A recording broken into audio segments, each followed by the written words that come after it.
मेरी शादी को अभी 3 महीने ही गुजरे थे कि मेरे पति की मृत्यु हो गई। मैंने अपने पति की मृत्यु के बाद 4 महीने अपने ससुराल में गुजारे। उसके बाद मेरे माँ बाप मुझे लेने के लिए आ गए, लेकिन मैं उन पर और बोझ नहीं बनना चाहती थी, क्योंकि मेरे बाबा के हालात कुछ ठीक नहीं थे और उन्होंने बहुत ही मुश्किल से मेरी शादी करवाई थी।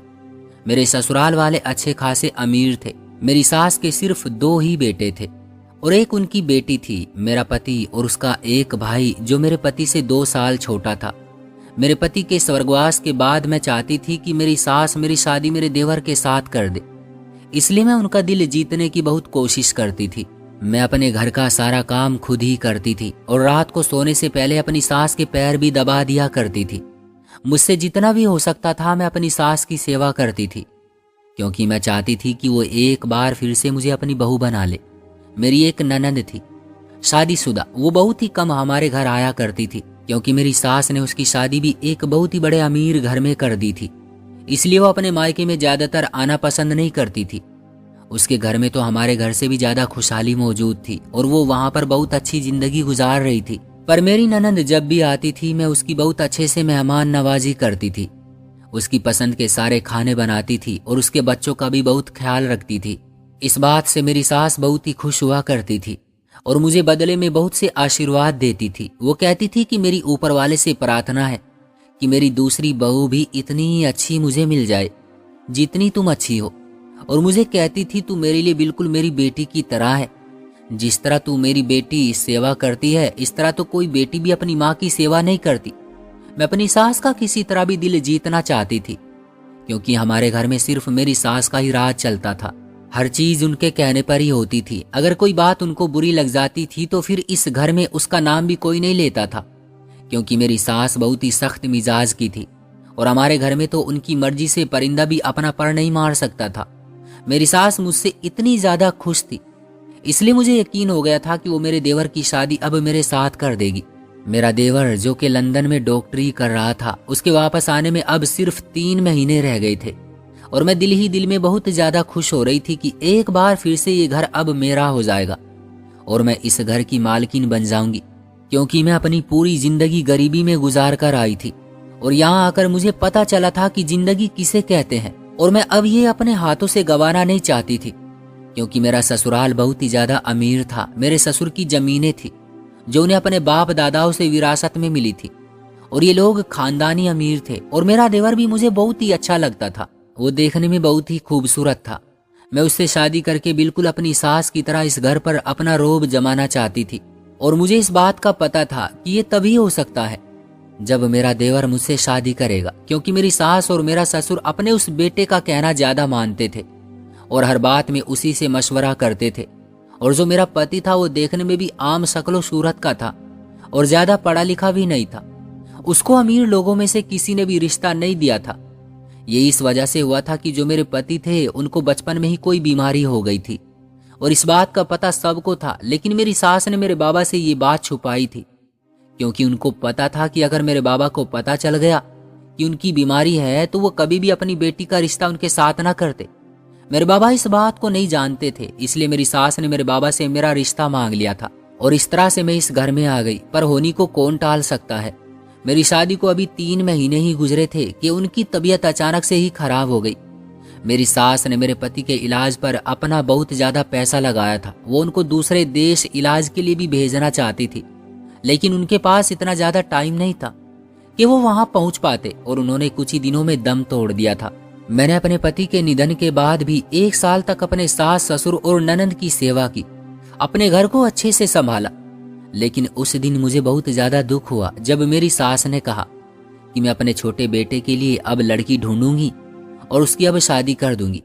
मैं दिल ही दिल में ये सोच रही थी कि जो मैं दिन रात उनके आगे नौकरानी बनी फिरती हूँ, मेरी तो सारी मेहनत पर पानी फिर जाएगा और मैं ऐसा हरगिज नहीं होने देना चाहती थी। एक दिन मैं और मेरी सास हमारे शहर के सबसे बड़े मंदिर गए। मेरी सास हर सोमवार को उस मंदिर में जाती थी। हम जैसे ही वहां पर पहुंचे तो वहां पर एक जवान लड़की भिखारिन बैठी थी जो कि अंधी थी। उसे देखकर मेरी सास बहुत ही परेशान हो गई और उसके साथ जाकर बैठ गई। वो उससे पूछने लगी कि तुम अंधी कैसे हो गई हो और यहाँ पर क्या कर रही हो। मेरी सास उससे पूछने लगी कि तुम अब कहाँ पर रहती हो। मेरी सास उसके साथ इस तरह से बातें कर रही थी जैसे वो उसको बहुत ही पहले से जानती हो, और मैं इस बात पर हैरान हो रही थी कि मेरी सास एक भिखारिन के साथ कैसे जाकर बैठ गई है और वो उसको किस तरह से जानती है। मेरी सास उसको देखकर उससे माफी मांग रही थी और उसको अपने साथ चलने के लिए कह रही थी। वो भिखारिन लड़की मेरी सास को कह रही थी कि मैं आपके साथ अब बिल्कुल भी नहीं जाऊंगी। मेरे साथ जो कुछ भी हुआ है वो सिर्फ आप ही की वजह से हुआ है और उसके लिए मैं आपको कभी भी माफ नहीं करूंगी। मेरी सास अब उससे रो रो कर माफिया मांग रही थी और उसको ये कह रही थी कि जैसा तुम चाहती थी अब बिल्कुल वैसा ही होगा। अब तुम्हारे दिल की इच्छा और तुम्हारी तमन्ना पूरी हो जाएगी, बस तुम सिर्फ मेरे साथ चलो। मेरी सास उस अंधी भिखारिन को अपने साथ अपने घर लेकर आ गई। मैंने जब अपनी सास से सवाल किया कि माँ जी आप इस भिखारिन को अपने साथ घर क्यों लेकर आई हैं और ये कौन है, तो मेरी सास ने मुझे सिर्फ इतना बताया कि मैं इसकी शादी अपने बेटे राहुल से करूंगी। मेरी सास की ये बात सुनकर मेरे तो पैरों तले से जमीन ही निकल गई, क्योंकि मैंने जितने भी सपने देखे थे मेरे सारे सपने चकनाचूर होते नजर आ रहे थे। मेरी सास ने मुझे ये बात बताकर आगे से बोल दिया कि इस बारे में और मुझसे अब कोई भी सवाल नहीं करेगी। मुझे तो मेरी सास की इस बात पर हैरत हो रही थी कि वो एक अंधी लड़की से जो कि भिखारिन है अपने डॉक्टर बेटे की शादी कैसे इसके साथ कर सकती है। और मुझे ये भी लग रहा था कि मेरा देवर तो इसे देखकर उसी वक्त ठुकरा देगा, क्योंकि वो लंदन में पढ़ता था और उसकी पसंद भी कोई अच्छी खासी ही हो सकती थी। वो एक भिखारिन और अंधी लड़की से कैसे शादी करेगा। मुझे तो मेरी सास की सोच पर ही हैरत हो रही थी। कुछ ही दिनों में मेरा देवर वापस आ गया और मेरी सास ने शादी की तैयारी शुरू कर दी। मेरी सास ने मेरे देवर को शादी के बारे में बता दिया था, लेकिन ये नहीं बताया था कि उसने उसके लिए जिस लड़की का चुनाव किया है वो लड़की अंधी है। मैंने बहुत ही कोशिश की थी कि अपने देवर को किसी तरह से ये बात बता सकूं कि आपकी माँ ने एक भिखारिन लड़की चुनी है आपके लिए, लेकिन मेरी सास ने मुझे सख्ती से मना कर दिया था कि राहुल को इस बात के बारे में पता नहीं लगना चाहिए कि उसकी शादी किसके साथ हो रही है। जब शादी का वक्त होता गया और मेरा देवर उस लड़की को देखकर बहुत ज्यादा खुश हो रहा था, तो मैं देखकर हैरान होने लगी कि आखिर मेरा देवर इतना खुश क्यों है। एक अंधी लड़की उसकी पत्नी बनने जा रही है और फिर भी वो इतना ज्यादा खुश है। मेरी परेशानी में और बढ़ोतरी होती जा रही थी, क्योंकि मुझे कुछ भी समझ में नहीं आ रहा था। मेरे देवर की उस अंधी लड़की के साथ शादी हो गई और मेरी आंखों के सामने वो अपनी पत्नी का हाथ पकड़कर अपने कमरे में चला गया और मेरे सारे सपने धरे के धरे रह गए। मेरी सास ने मुझे ऑर्डर दिया कि मेरे देवर और देवरानी की सारी जिम्मेदारी मुझे ही उठानी होगी, क्योंकि वो अंधी है, उसे कुछ भी नजर नहीं आता। इसलिए उसके खाने से लेकर उसकी हर काम की जिम्मेदारी मुझ पर डाली गई थी और मुझसे ये बात बिल्कुल भी बर्दाश्त नहीं हो रही थी कि मैंने पहले तो अपनी सास की सेवा की इस घर में और फिर देवरानी की नौकरानी करती फिरूं। मैंने हिम्मत करके अपनी सास के साथ आज बात करने का फैसला कर लिया और फिर मैं उसके कमरे में चली गई। मैंने माँ से पूछा कि आपने मेरे बारे में आखिर क्या सोचा है, आप कब तक मुझे अपने घर में इस तरह नौकरानी बनाकर रखेंगी। पहले तो सिर्फ आप थी, अब तो आपने एक अंधी लड़की को भी मेरे सर पर लाकर बैठा दिया है। आप मेरे पति की माँ थी, इसलिए मैं आपकी सेवा अपने दिलो जान से करती थी, लेकिन मैं उस अंधी भिखारिन की नौकरी नहीं कर सकती। मेरी सास ने मुझे कहा कि आकर मेरे पास बैठ जाओ, मैं तुम्हें बताती हूँ कि वो कौन है। मुझे मेरी सास अब बिल्कुल भी अच्छी नहीं लग रही थी। मेरा दिल नहीं कर रहा था कि मैं उसके पास जाऊं, मेरा दिल कर रहा था कि मैं इसी वक्त इस घर से चली जाऊं, क्योंकि मैं अपने हर मकसद में नाकाम हो गई थी और मुझे उनकी कोई भी बात और नहीं सुननी थी। लेकिन मैं ऐसा कुछ भी नहीं कर सकती थी, मुझे मजबूरन अपनी सास के पास जाकर बैठना पड़ा। मेरी सास ने मुझे बताया कि जब राहुल लंदन नहीं गया था, ये तब की बात है, उसने मुझे बताया कि ये लड़की हमारे मोहल्ले में रहती थी और राहुल इसको बहुत ही पसंद करता था। ये लड़की भी राहुल को पसंद करती थी। राहुल ने मुझे काफी बार कहा था कि मैं उसका रिश्ता लेकर उनके घर चली जाऊं, लेकिन वो गरीब लोग थे और मैं राहुल का रिश्ता बहुत ही अमीर खानदान में करना चाहती थी, जो कि मेरी टक्कर का होना चाहिए। राहुल ने मुझे बहुत ही समझाया कि इंसान की खुशियों के आगे पैसे का कोई भी मोल नहीं होता, लेकिन मुझे ये बात समझ में नहीं आई थी। मैं उस लड़की के माँ बाप के घर गई और उनको कहा कि अपनी बेटी को समझाओ कि मेरे बेटे से दूर हो जाए, वरना आपके साथ अच्छा नहीं होगा। मैं जानती हूँ कि आपकी नज़र मेरे पैसों और जायदाद पर है, इसलिए आपने अपनी बेटी को मेरे बेटे को फंसाने के लिए कहा है, लेकिन जैसा आप चाहते हैं वैसा बिल्कुल भी नहीं होगा। मैं ऐसा हरगिज नहीं होने दूंगी। उस लड़की की माँ ने मुझे रो रो कर कहा कि हमने अपनी बेटी को ऐसा कुछ भी नहीं कहा, हम गरीब लोग हैं पर इज्जत वाले हैं, आप यहाँ आकर इस तरह से तमाशा करेंगी तो मोहल्ले में हमारी क्या इज्जत रह जाएगी। मेहरबानी करके आप यहाँ से चली जाए। उस औरत ने मुझे कहा था कि मैं आज के बाद अपनी बेटी को आपके बेटे से मिलने नहीं दूंगी, आप बेफिक्र हो जाए। उस वक्त जब मैं उनके घर गई और उनको इतनी सारी बातें सुनाकर आ रही थी तो उनके घर के बाहर काफी लोग जमा हो गए थे और सारे मोहल्ले को इस तमाशे के बारे में पता चल गया था। उस लड़की की माँ बेचारी बहुत ही शर्मिंदा हो रही थी और बहुत ही ज्यादा रो रही थी। जब मैं घर वापस आई तो राहुल मुझसे बिल्कुल भी बात नहीं कर रहा था। मैंने उसको खाना खाने के लिए बुलाया लेकिन उसने खाना खाने से भी मना कर दिया। राहुल की ये बेरुखी मुझसे बिल्कुल भी बर्दाश्त नहीं हो रही थी, क्योंकि इससे पहले कभी भी ऐसा नहीं हुआ था कि राहुल मुझसे बात न करे और मेरी किसी बात का जवाब न दे। राहुल तो मेरा इतना आज्ञाकारी बेटा था जो मेरी एक पुकार से भागा हुआ मेरे पास आ जाता था। और ये सब इस वजह से हो रहा था क्योंकि उसको उस लड़की ने फोन करके बता दिया था कि मैं उनके घर गई थी और उनके माँ बाप को सारे मोहल्ले के सामने बेइज्जत करके आ गई हूँ। अगली सुबह राहुल जब घर से बाहर जा रहा था तो मैंने उससे पूछा कि कहाँ जा रहे हो, तो उसने मुझे बताया कि मैं नेहा से मिलने जा रहा हूँ। मैंने उसको बहुत ही रोका। मैंने उसको कहा कि मैं उस गरीब लड़की से तुम्हारी शादी हरगिज नहीं होने दूंगी। उसकी नजर सिर्फ तुम्हारी दौलत पर है जो तुम्हें नजर नहीं आ रहा है। राहुल मेरी सारी बातें सुनकर बाहर चला गया। उसने मुझे किसी भी बात का जवाब नहीं दिया। थोड़ी ही देर के बाद जब वो वापस आया तो बहुत ही चिल्ला चिल्ला कर रो रहा था। वो अपने कमरे में चला गया और उसने वहां पर रखी हुई हर चीज तोड़ दी थी।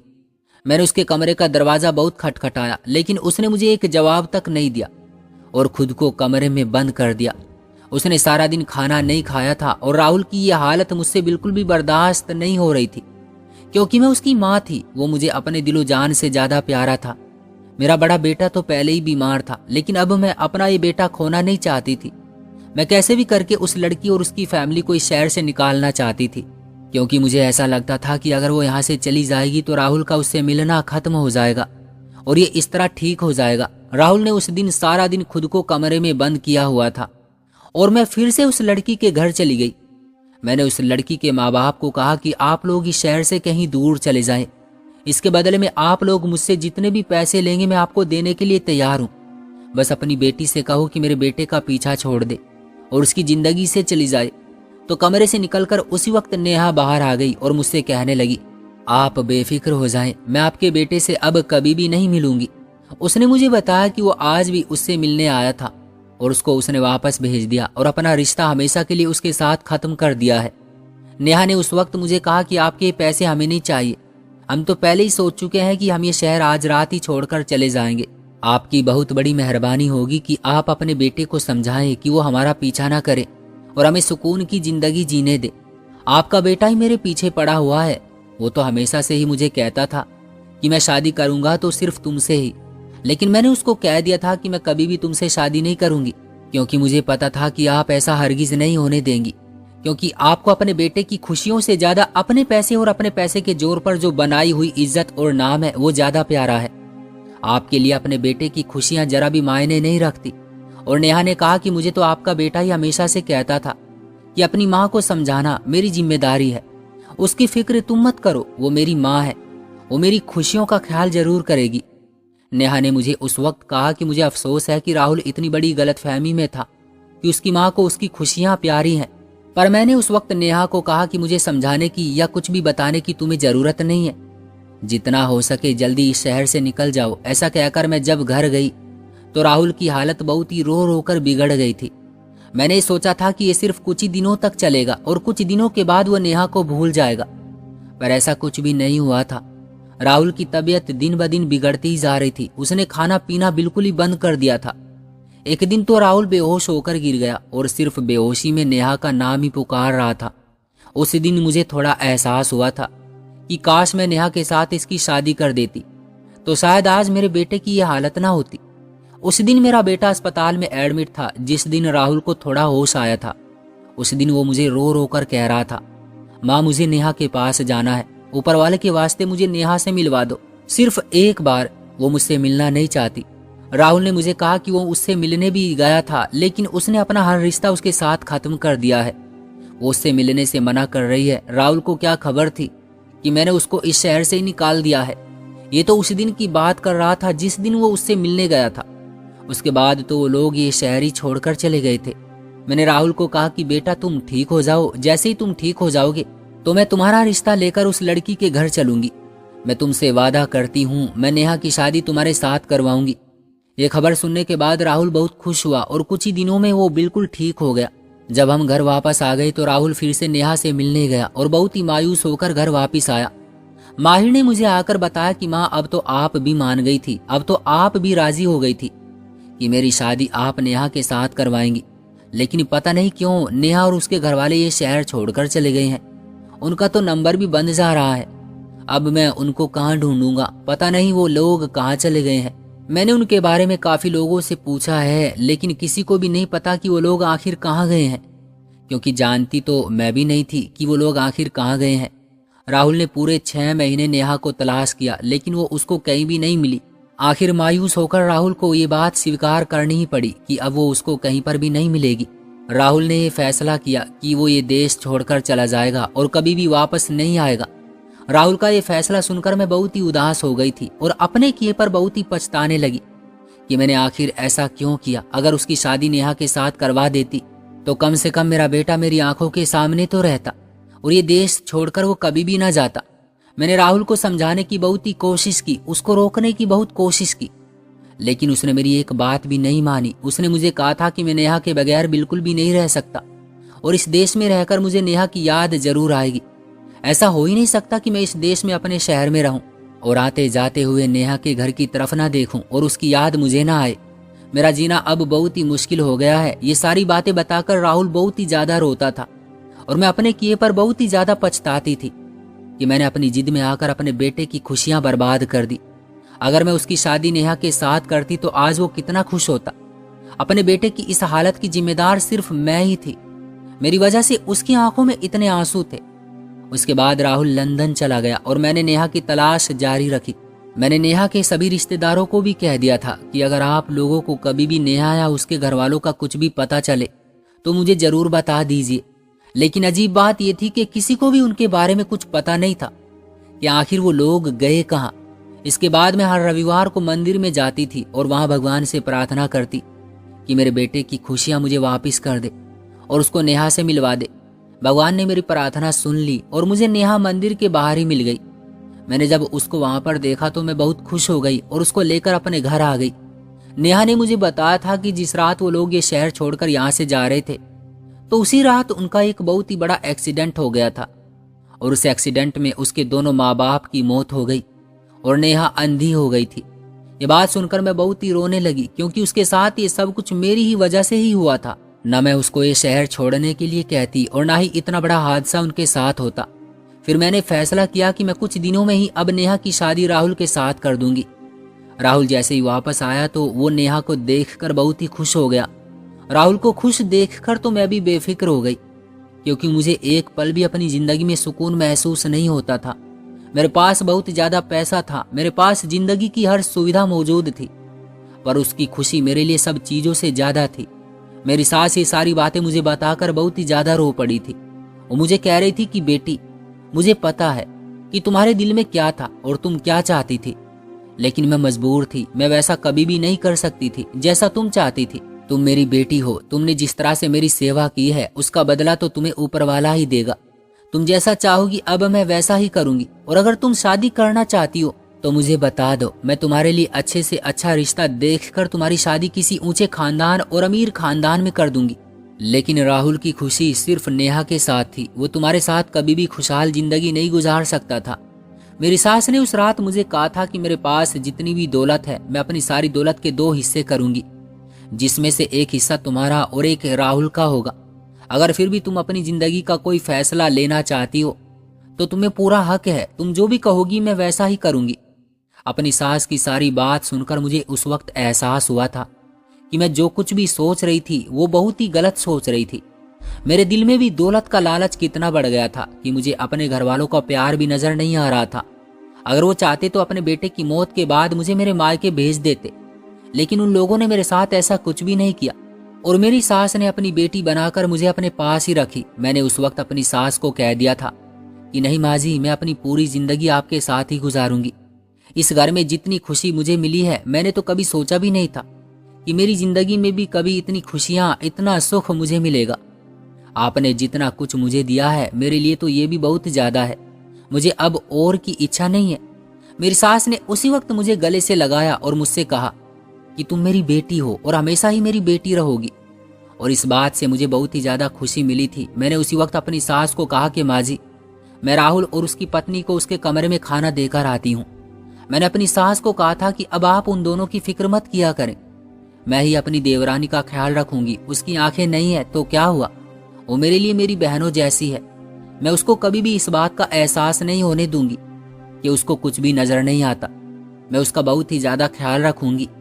मेरी सास ने मेरे सर पर हाथ रखकर मुझे आशीर्वाद देते हुए कहा था, मेरी बेटी, मुझे तुमसे इसी बात की उम्मीद थी। मैं जैसे ही खाना और दूध लेकर राहुल के कमरे में गई तो राहुल के कमरे में 3 और डॉक्टर बैठे हुए थे और राहुल उनके साथ नेहा की ही बात कर रहा था। वो कह रहा था कि मैं जिस लड़की के बारे में आप लोगों को बताता था, यही है वो नेहा, जिससे मैं बहुत ही ज्यादा मोहब्बत करता था।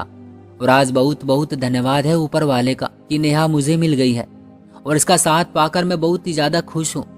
मुझे तो अपनी किस्मत पर यकीन ही नहीं आ रहा कि मुझे अपनी मोहब्बत मिल गई है। राहुल के दोस्त नेहा की बहुत ज्यादा तारीफ कर रहे थे और वो तारीफ के काबिल भी थी, क्योंकि नेहा बहुत ही खूबसूरत लड़की थी। राहुल के दोस्त जो कि डॉक्टर थे, वो राहुल को कह रहे थे कि तुम नेहा को लंदन लेकर आना, हम इसका वहां पर ऑपरेशन करवाएंगे और फिर नेहा की आंखें वापस आ जाएगी। ये बात सुनकर तो मुझे भी बहुत ज्यादा खुशी हो रही थी कि उसकी आंखों की रोशनी एक बार फिर से वापस आ जाएगी और फिर हम दोनों जेठानी देवरानी इस घर में खुशहाल जिंदगी गुजार सकेंगे। दोस्तों, आपका क्या कहना है इस कहानी के बारे में? कमेंट बॉक्स में हमें जरूर बताइएगा। वीडियो को लाइक कर दीजिए और चैनल को सब्सक्राइब कर लीजिएगा ताकि आने वाली वीडियो आपको तुरंत मिले। मुझे दीजिए अगली वीडियो तक इजाजत, तब तक के लिए धन्यवाद।